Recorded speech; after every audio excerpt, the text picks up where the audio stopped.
오늘은 우리나라 근대적 여권운동가인 나혜석의 일대기에 대한 이야기를 해볼까 합니다. 나혜석은 일제강점기였던 근대 시기에 우리나라 최초의 여성 서양화가이자 조작가, 그리고 우리나라 최초의 시인이자 소설가라는 화려한 이력을 가진 인텔리 여성이었답니다.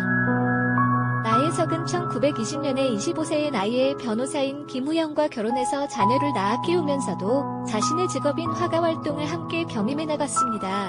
결혼해 자녀를 양육하면서도 그녀는 결코 붓을 놓지 않고 계속해서 그림 그리는 일을 게을리하지 않았는데, 남편인 김우영과의 사이에 3남1녀를 낳았던 나혜석은 아이를 낳아 기르면서도 열심히 그림을 그렸고 개인 전시회도 여러 번 여는 등 아이들 육아와 화가 일을 계속 병립해 나갔습니다. 점점 몸과 마음이 지쳐만 갔고 무언가 새로운 돌파구나 자극제가 필요했습니다. 이처럼 나혜석은 일생일대에 여러 차례에 걸쳐서 매우 파격적인 발언을 많이 해서 사회적으로 큰 구설수에 오르는 일이 다반사였습니다. 나혜석이 31살이 되던 무렵 남편을 통해서 그녀의 인생에 새로운 전환기가 찾아오게 됩니다. 만주 안동부 영사로 일하던 외교관이었던 남편 김우영이 유럽과 미국으로 시차를 떠나게 됐고, 나혜석도 남편을 따라서 조선 여성으로서는 최초로 유럽 여행에 오를 수 있게 되었답니다. 나혜석은 남편과 함께 모스크바 횡단열차를 타고 30일간의 기차여행을 거쳐 파리에 도착했습니다. 아무튼 나혜석의 수개월에 걸친 파리 생활은 그녀로 하여금 수많은 값진 영감을 얻게 하는 계기가 되었고, 화가로서 더욱 도약하고 발전하는 중요한 계기를 마련해 주었다고 할 수 있습니다. 그녀에게 파멸의 구렁텅이로 빠뜨리는 사건이 발생했다는 점에서 아이러니가 아닐 수 없답니다. 나혜석은 그녀에게 예술적 발전의 계기를 가져다준 파리 생활을 적고 미국 뉴욕과 샌프란시스코를 거쳐서 부산항을 통해서 6개월 만에 다시 우리나라 입국하게 됩니다.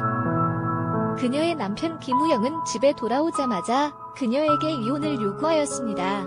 그런데 그녀가 부산 시댁집에 돌아오자마자 곧바로 큰 사단이 일어났습니다. 남편 김우영의 이혼 요구는 파리에 머물렀을 무렵에 나혜석이 최린과 벌인 연문행각 때문이었습니다. 나혜석은 프랑스 파리에서 한창미술 아카데미에 다닐 무렵에 파리 모처에서 최린을 만나 수십 번에 걸쳐서 은밀한 데이트를 즐겼습니다. 최린은 우리나라 천도교 대표로서 3.1 운동 독립선언서에 서명한 민족 대표 33인 중 한 명이며 그 당시 유력한 정치인이자 개혁파였습니다.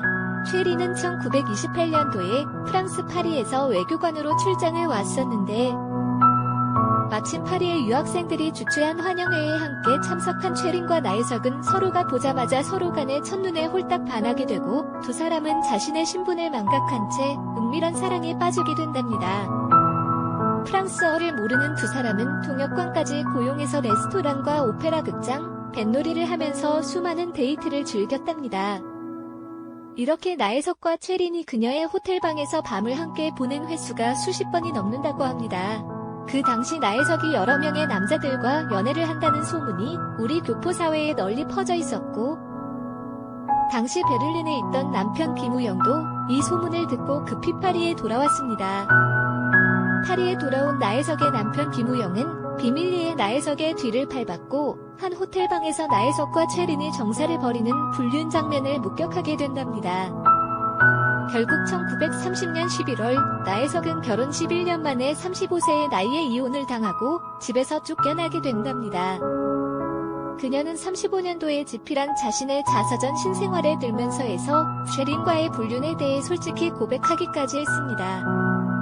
나혜석과 최린의 불륜 사건으로 인해서 나혜석은 그동안 쌓아올렸던 그녀의 예술가로서의 높은 명성이 한순간에 무너져 내려버렸고, 나혜석의 불륜 사실이 세상에 알려지자 당시 각계각층으로부터 그녀에게 엄청난 비난이 쇄도하였고, 한순간에 나혜석은 음탕하고 부두덕한 여자로 낙인 찍히고 말았답니다. 이 사건으로 인해서 그녀의 인생은 한없이 끝도 없는 나락으로 추락지고 말았습니다. 남편과 4명의 자녀까지 둔 유부녀가 외국에서 은밀하게 외간 남자를 끌어들여서 불륜을 저질렀으니 유부녀의 정조를 중시하던 당시 조선사회에서는 결코 용서할 수 없는 죄악이었답니다.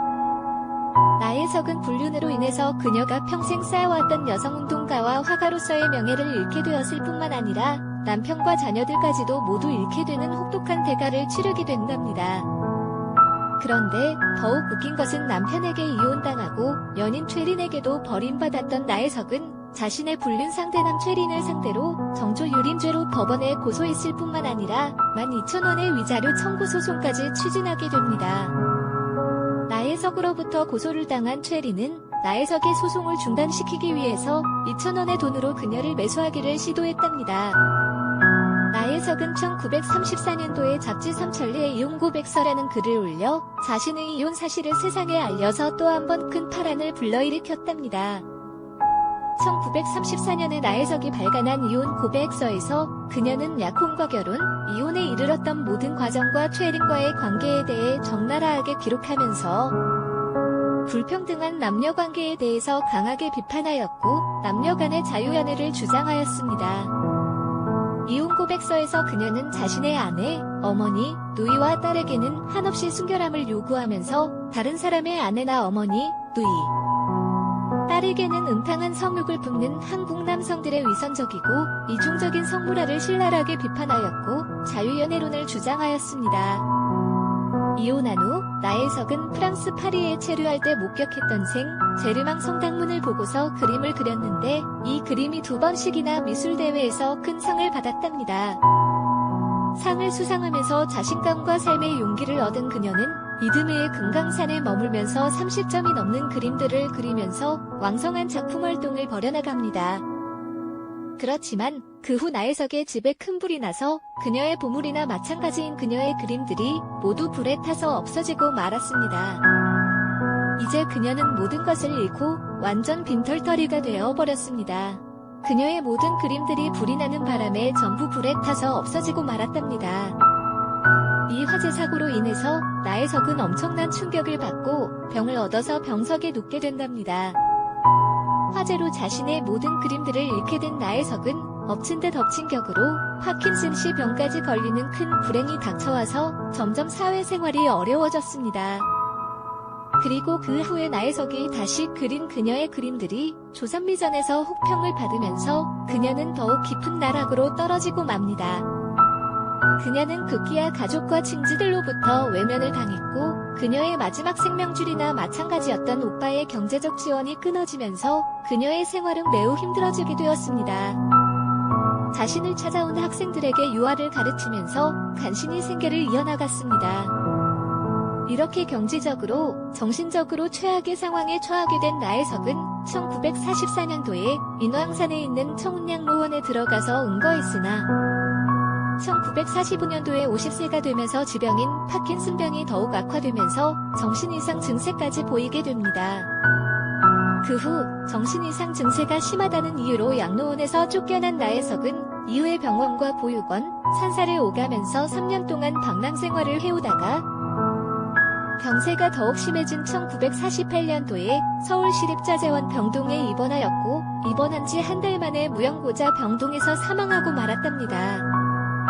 나혜석이 사망하였을 때에 그녀의 곁을 지키는 가족은 단 한 명도 없었고 그녀는 혼자서 외롭게 고독사하고 말았습니다. 사망 당시 나혜석은 소지품 하나 없이 병사하고 말았습니다. 죽기 직전에 나혜석은 자신의 자식들을 만나기 위해서 수시로 병원을 뛰쳐나가서 자식들을 만나려고 시도했지만 전 남편 김우영은 경찰을 동원해서 그녀가 자식을 만나지 못하도록 했습니다. 사실상 나혜석은 집도 절도 없이 길거리에서 행여병자로 사망하고 말았습니다.